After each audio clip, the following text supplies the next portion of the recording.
بسم اللہ الرحمن الرحیم۔ السلام علیکم۔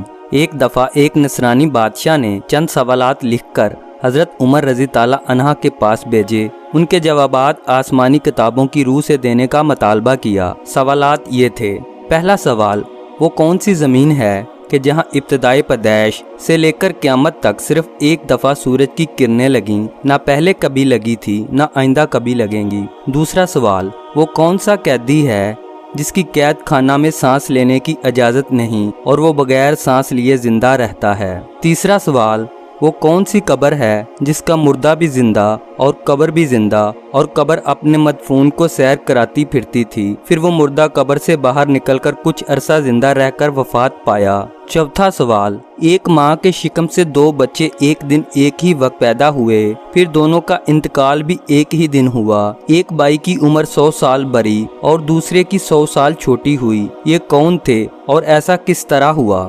حضرت عمر رضی تعالیٰ عنہ نے حضرت عبداللہ بن عباس رضی تعالیٰ عنہ کو بلایا اور فرمایا کہ ان سوالات کے جواب لکھ دیں۔ حضرت عبداللہ رضی تعالیٰ عنہ نے قلم برداشتہ جواب تحریر فرما دیا۔ پہلا جواب، وہ زمین سمندر کی کھاری کلزم کی تہ ہے کہ جہاں فرعون مردود غرق ہوا تھا۔ حضرت موسیٰ علیہ السلام کے معجزے سے دریا خشک ہوا تھا، حکم الہی سے سورج نے بہت جلد سکھایا۔ حضرت موسیٰ علیہ السلام بما اپنی قوم بنی اسرائیل پار چلے گئے اور جب فرعون اور اس کا لشکر داخل ہوا تو وہ غرق ہو گیا۔ اس زمین پر سورج ایک دفعہ لگا، پھر قیامت تک بھی نہ لگے گا۔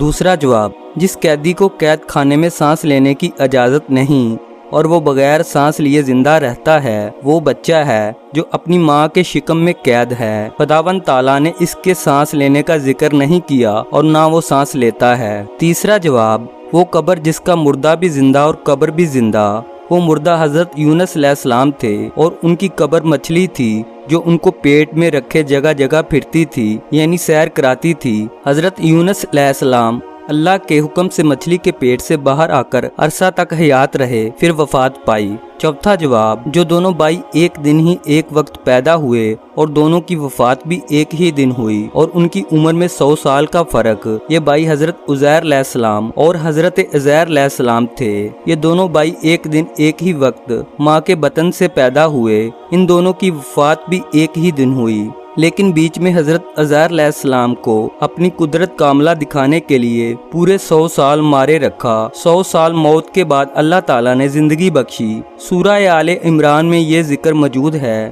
وہ گھر گئے، پھر کچھ عرصہ مزید زندہ رہ کر رحلت فرمائی۔ دونوں بھائیوں کی وفات بھی ایک دن ہوئی، اس لیے حضرت عزیر علیہ السلام کی عمر اپنے بھائی سے چھوٹی ہوئی اور حضرت عزیر علیہ السلام کی عمر 100 سال بڑی ہوئی۔